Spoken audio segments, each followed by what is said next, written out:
I have watched Aldrich Vane, the Duke of Halsworth, negotiate the purchase of a colliery, a Scottish distillery, 2 wool mills, and a stretch of Norfolk coastline, and in every instance I saw the same thing. He entered the room knowing precisely what he wanted, named a figure so low it bordered on insult, and waited with the patience of a man who had never once doubted the outcome. He did not beg. He did not flatter. He did not return twice. He went back to Windmere House 4 times. I know because I was there for every one of them. The whole business began the way most remarkable things begin, with Aldrich saying something he would later wish he could unsay. It was October, and the county landowners had gathered at Ashbury Hall for what Lord Pembury grandly called his autumn estate forum, a polite name for an afternoon of cold mutton, warm brandy, and half a dozen men arguing about drainage rights while their wives compared bonnets in an adjacent parlor. Aldrich attended because Pembury owed him a favor and had asked him to appear, and Aldrich was the sort of man who collected favors the way smaller men collect silver, patiently, precisely, always with a purpose. I was at his elbow when Pembury spread the district map across the long oak table and began pointing out which parcels of land the county council was considering for the new eastern road. Several of the men leaned in with expressions of studied casualness that fooled no one. Land values in the path of that road would rise sharply, and every one of them knew it. And then Pembury tapped a parcel at the map's southeastern corner, a modest stretch of perhaps 300 acres called Windmere House, marked in faded ink as belonging to one Miss Cassandra de Verl. I saw Aldrich's jaw shift. He recognized the name. I did not then. Miss de Verl will not sell, Pembury said, with the slightly apologetic tone a man uses when delivering news that everyone already suspects is true. I have written to her twice. Her solicitor replies that the estate is not in any condition of financial distress, that she has no intention of entertaining offers, and that she would be grateful if the forum would confine its road discussions to land whose owners have expressed a willingness to participate. There was polite laughter around the table. One of the Hartfield brothers made a remark about the stubbornness of women who had inherited more pride than sense. Another gentleman, older, with the red nose of a man who had not missed a brandy in 30 years, shook his head and said that the land was barely worth the ink on the map in any case, a patchwork of thin soil and overgrown timber that had produced no meaningful rent in living memory. Aldrich looked at the map, looked at the parcel, and said, with the easy certainty of a man who has not been wrong about land in 15 years, "Her land is worth nothing. If she has sense, she'll take whatever Pembury can offer before the road goes north of the ridge and the parcel becomes a liability." I marked the words down because Aldrich so rarely said anything he had not considered, and then I forgot them entirely because the brandy arrived and the afternoon moved on. I should not have forgotten them. I met Miss Cassandra de Verl for the first time 6 days later in the entrance hall of Windmere House, which I had accompanied Aldrich to visit on the grounds that he wished to assess the land for himself before the council's next meeting. He had not been invited. He had simply sent a card saying he would call on Wednesday at 2 o'clock, as if the matter of her preference in the affair were a footnote. She was waiting for us in the hall. I had formed a picture of her from the afternoon at Ashbury, a timid spinster, perhaps, or a grieving widow type who had retreated to a country house to avoid the world and was now too frightened to engage with it. The woman who stood in the entrance hall of Windmere House dismantled that picture with a single look. She was perhaps 27 or 28, with dark hair pinned simply and an expression of such composed attention that I felt briefly, as though I were the one who had arrived without an appointment.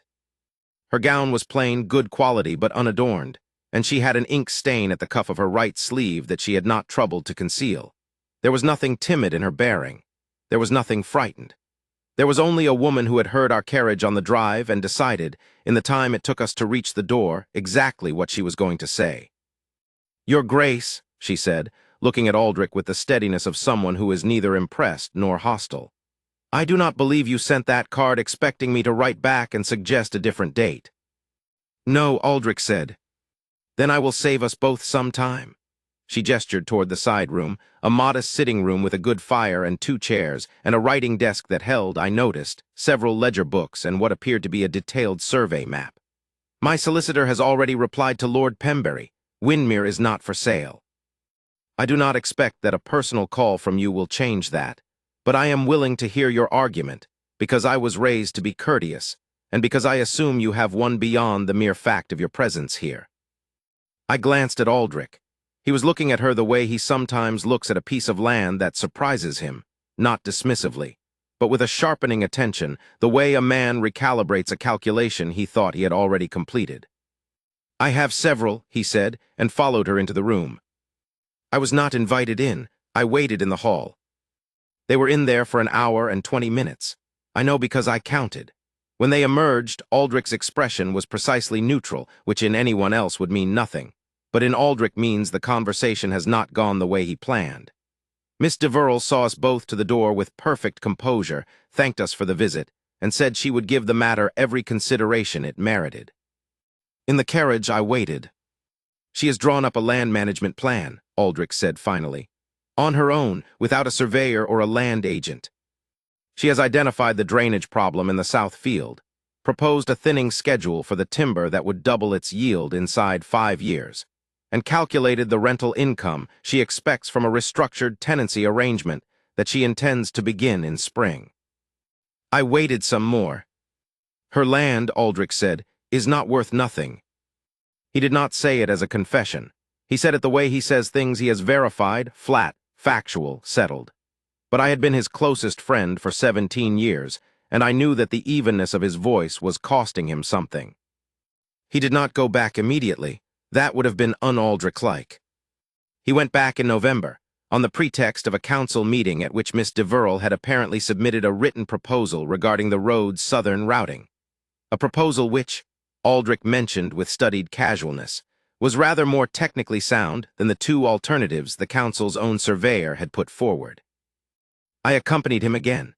This time we were received in the same sitting room, but Miss Deverell had pushed the chairs away from the fire and unrolled a large map across the writing desk, and she walked Aldrich through her proposed routing with the focused efficiency of someone who has prepared for a negotiation rather than a social call. She did not offer refreshments until she had finished. She asked him 2 direct questions about the eastern elevation that he answered with the careful honesty of a man who has decided, somewhere along the way, to stop trying to outmaneuver the woman across the desk. I sat by the window and watched him. He was listening to her the way he listens to almost no one, without the faint calculation that usually runs beneath his attention, without the ready counterargument forming behind his eyes. He was just listening. And once, when she pointed out a fault in the council's drainage estimate that he had missed himself, a miscalculation in the gradient measurement that the council's own surveyor had submitted with confidence, and that Aldrich had reviewed without questioning, I saw something move across his face too quickly for me to name. Not embarrassment. Aldrich does not embarrass easily, something closer to reassessment. The particular quality of attention a man gives a thing he has suddenly understood he has been looking at from the wrong angle. "Surveyor's measurement assumes the ridge is level," she said, with no particular emphasis on the words, as if she were simply noting a fact rather than correcting the calculation of the highest-ranked man in the room. "It is not. There is a 6-foot drop across the eastern quarter that does not appear on his map. It would redirect the drainage to the Pembury boundary, not the road easement, and Pembury would find his lower field waterlogged by March." She paused. "I imagine he would not appreciate that." "No," Aldrich said. "He would not." He looked at the map for another moment, then looked up. "You have surveyed this yourself." "Someone had to," she said. They argued for another 40 minutes about the proposed road easement. She did not yield on the southern boundary.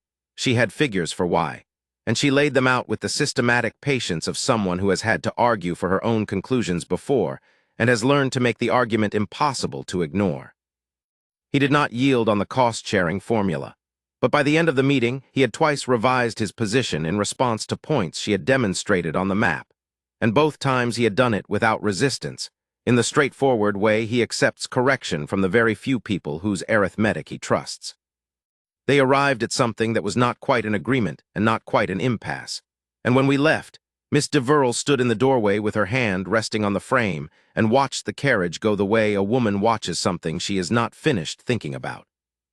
"She is right about the drainage," Aldrich said, before we had reached the end of the drive. "She has been right about several things," I said. He said nothing for the rest of the journey home. December came. Aldrich went to London for a fortnight, attended 3 parliamentary sessions, sold the Norfolk coastline at a considerable profit, and came back to the county in a mood I can only describe as purposeful in a direction he had not yet named aloud. He called on Lord Pembury, attended the council's December meeting, and then, on the 23rd of the month, announced that he intended to review the Windmere routing proposal in person with Miss de Verle before the council's January session. "You have reviewed it 3 times," I pointed out. "I want to review the Southfield survey," he said. "In person, the scale on the map is inaccurate." "I could go." "I am going," said Aldrich. I went with him. The house felt different in December, warmer than I expected, with lamplight in all the downstairs windows when we arrived in the late afternoon gray. Miss de Verle met us in the hall again, but this time she was wearing a heavier gown, and there were traces of soil on her boots that she had not entirely managed to brush away, and she had the slightly wind-caught look of someone who has spent the afternoon outdoors. "You have been walking the South Field," Aldrich said. "The drainage trench needs relocating," she said. "I miscalculated the gradient. It took me until today to find the error." She looked at him with a directness that was so habitual by now that I had stopped noticing it and had started instead to find it bracing. "I would have written to correct the survey before January. You did not need to come." "I wanted to see the error." She studied him for a moment. Then she said, "Come and see it then." She took us out to the South Field in the gathering dusk, in her outdoor coat and heavy boots, carrying a hand-drawn map that she had amended in pencil. Aldrich walked the gradient with her, asked the questions he asks when he is genuinely interested in understanding rather than acquiring, and at one point crouched in the wet grass to look at the soil profile she had uncovered near the old drainage line. I stood back. I watched my friend, who had negotiated the purchase of a Scottish distillery without ever visiting Scotland, who had assessed a Norfolk coastline from a surveyor's report without leaving London, crouch in the wet grass of a December field with a woman he had, 2 months ago, dismissed in a room full of men. On the walk back to the house, they talked about winter wheat yields, about tenancy reform, about a method of timber thinning she had read about in an agricultural journal, and at one point she said something about the character of the soil on the northern rise that made him stop walking, look at her, and say, "Where did you learn that?" She looked back at him. "The same place you learned anything," she said. "I read, and then I went and looked." Something shifted in him. I saw it from 3 paces behind, a slight settling, as though a tension he had been holding without knowing it had quietly let go. He was not the same on the drive home. He was quieter, but not the silence of calculation.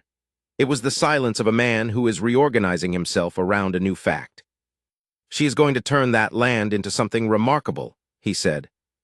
"Yes," I said, "I rather think she is. I want to help her do it."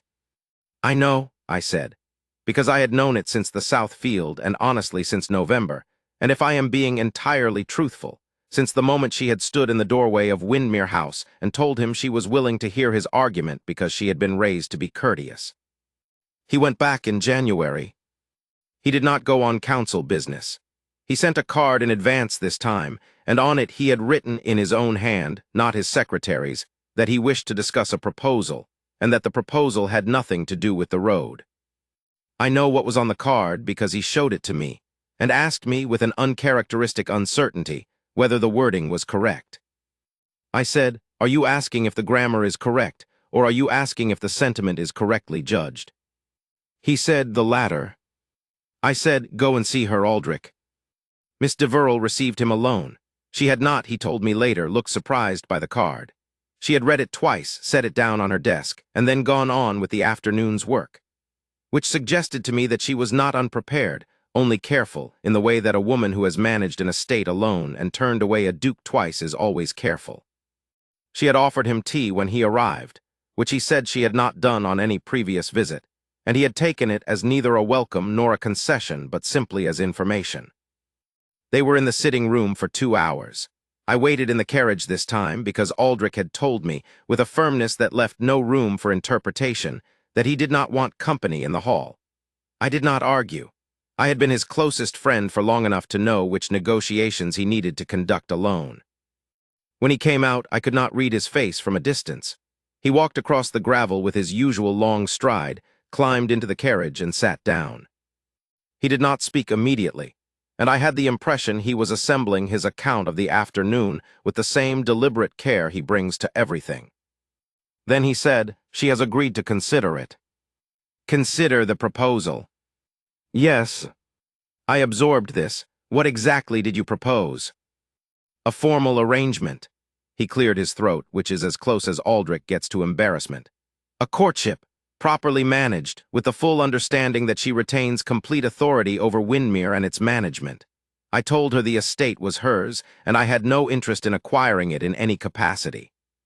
"You told the woman you called worth nothing that her estate was hers, and you had no interest in it." "I was wrong about the land," he said. "I told her so." "Directly.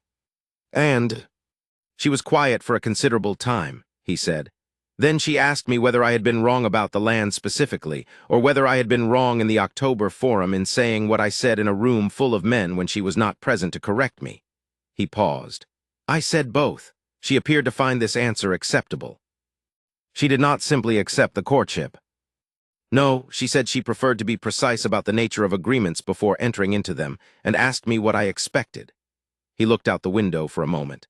"I told her I expected nothing. I said I had arrived in October intending to acquire her land and had understood in December that I had been looking at the situation entirely the wrong way around.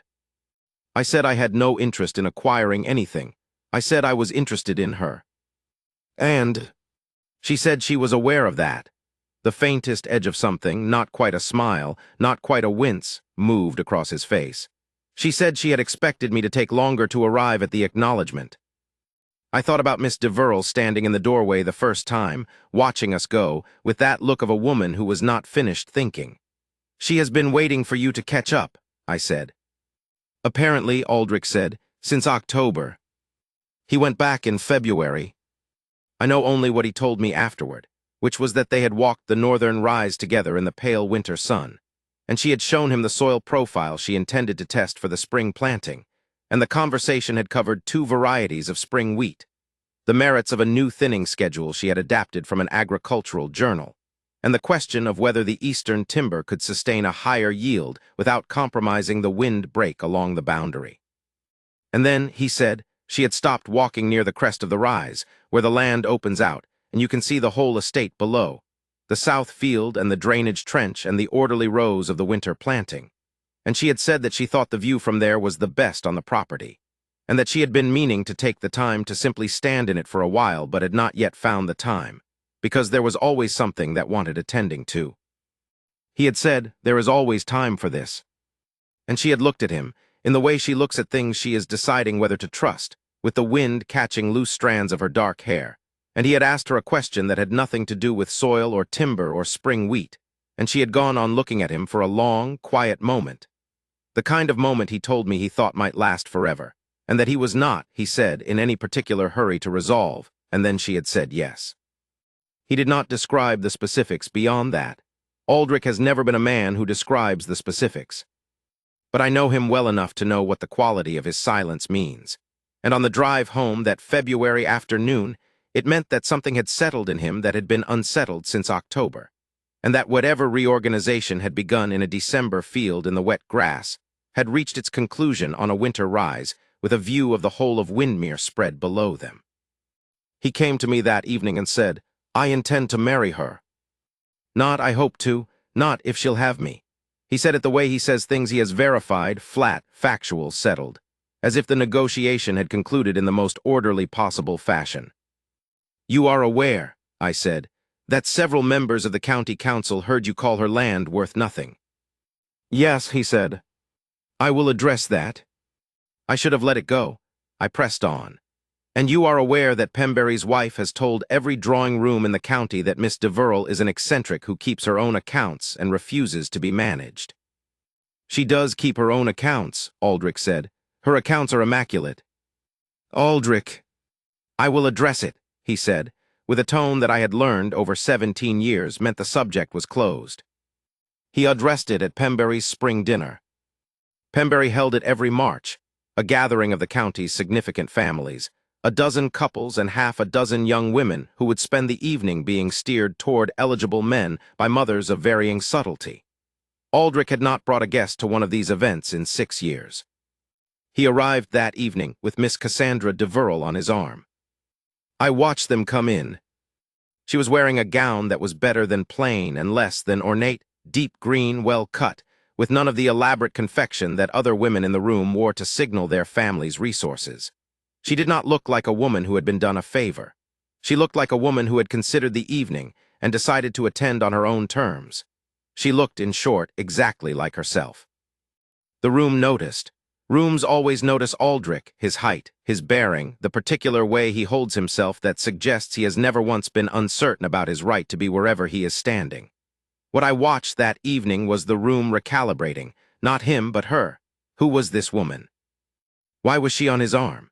And why, when Lady Harwell made some gracious and entirely pointed remark about the charming informality of small county estates, did Aldrich look at Lady Harwell with an expression so flat and level that Lady Harwell found something pressing to attend to on the other side of the room? Dinner was served. Aldrich was at the head of the table at Pemberry's right. Miss Deverell had been seated, with the careful social engineering Pemberry's wife practiced as a kind of art form, 3 places down and across, next to a pleasant enough younger son of the Hartfield family who, I noticed, attempted to engage her in conversation about the season's hunting, and found himself redirected very smoothly toward a discussion of crop rotation that he was visibly unequipped to sustain. I watched them from my own position further along, and what I noticed was that for the first half of the meal they conversed with their immediate neighbors with perfect propriety, and then at some point, I cannot name exactly when, the quality of Aldrich's attention shifted, the way it shifts when he has decided what he wants and is simply waiting for the right moment. That moment came when the conversation at the table's upper end turned, as it inevitably does at county dinners, to land. The council's road, the spring planting, who was doing well, who was struggling, which estates were worth acquiring. Lord Pemberry, with the expansiveness of a man on his second bottle of claret, mentioned Windermere. Said the estate had exceeded its expected rental returns by 30% in the past quarter.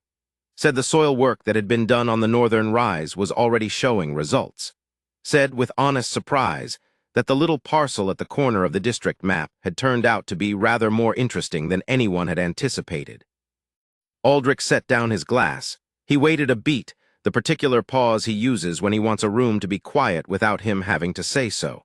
The table, recognizing the pause, quieted. "I was wrong about Windermere," Aldrich said. It was not said loudly. He is not a man who raises his voice. But it carried. It carries the way things always carry in a quiet room when the person speaking is Aldrich Vane. "I said at the October Forum that the land was worth nothing. I was wrong." He looked down the table at Miss Deverell, not with drama, not with performance, with the plain, unhurried look of a man who has something to say and intends to say it correctly. "I had not examined the land or the management plan or the person responsible for it. All 3 are remarkable." The room was very quiet. Miss Deverell looked back at him across the table with the same composed attention she had offered him on that very first day in the hall of Windermere House, steady, unhurried, giving nothing away. And then the corner of her mouth moved very slightly, in a way that I think no one at the table caught except me and Aldrich, because he was watching for it, and I have always had sharp eyes. "Thank you, Your Grace," she said with perfect evenness. "You are welcome," he said. And he picked up his glass again, and the table stirred back into conversation, and Lady Harwell said something complimentary about the spring drainage work, and Pemberry began talking about the road routing, and the dinner moved on. But I saw the look on his face after he looked away from her. I have known Aldrich since we were boys at the same cramped school in the north, and I have seen him win negotiations, accept a loss with grace, learn something that changed his thinking. I have never seen him look the way he looked that evening after she said thank you with her perfect composure and the small movement at the corner of her mouth. He looked, I think, like a man who has come home after a long journey to something he had not expected to find. By spring, the county knew, not because Aldrich announced it, he is not an announcing sort of man, but because he was seen at Windermere 3 times in March, and once in the village with Miss Deverell, and once at the spring council session where she submitted her final routing proposal, and he seconded it before the surveyor had finished speaking. The council passed it without debate. Pemberry's wife told everyone she had expected it from the beginning. I was there on the morning in early April, when Aldrich came to find me with a look on his face that I had never seen in 35 years of friendship. "She said yes," he said. "Entirely yes. Without conditions." "I thought there might be conditions," I said, because I knew Miss Deverell. "There were conditions." He sat down in my chair with the ease of a man who has been calling on me without invitation for 3.5 decades. "She wants the estate held in her name in perpetuity. She wants full authority over all land and tenancy decisions at Windermere. She wants acknowledgement in writing that the land management plan is hers and any successes arising from it are attributed accordingly." He paused. I agreed to all three before she finished speaking. "She was testing you," I said. "She was verifying," he said, and he smiled, the slow, rare smile that I have seen perhaps a dozen times in my life. "There is a difference." "She said so." He married her in June, at the small church in the village nearest Windermere, with the morning light coming through the old windows in long, pale bars. The service was quiet, in the way that things that matter are often quiet. Pembury's wife cried, as Pembury's wife cries at most things. The county's assembled gentry came, some of them still privately doubtful about a Duke of Halsworth who had chosen a woman with an ink-stained cuff and a survey map. Instead of one of the dozen better pedigreed names, they had all tacitly assumed he would eventually select. I stood at Aldrich's side and watched him look at her during the service. He looked at her the way he had looked at the South Field in December, with the focused attention of a man who has recognized something true and intends to give it the care it merits. He looked at her the way he has never looked at a colliery, or a stretch of coastline, or a wool mill, no matter how profitable. He looked at her the way I have always hoped my most stubborn and private friend would one day look at someone. She looked back at him with the same steady, composed attention she had offered on that very first day. And beneath it, because I was watching closely and I have always had sharp eyes, something warmer and less guarded, something that she had been keeping quiet since at least December and possibly since October, the way a woman keeps a South Field calculation to herself until she has verified the gradient. The last time I saw them together, it was a morning in late summer, and they were walking the northern rise at Windermere. He was carrying her field notes. She was explaining something about the amended drainage scheme, with her hands moving in the way they do when she is working through a problem and not yet at the conclusion.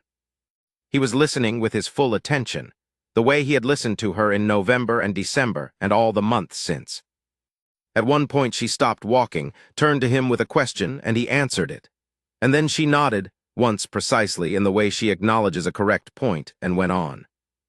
And he walked beside her, carrying her field notes, with the quiet particular steadiness of a man who is exactly where he wants to be. I have watched Aldrich Vane negotiate the purchase of a colliery, a distillery, 2 wool mills, and a stretch of coastline. He entered every room knowing precisely what he wanted, and he never went back twice.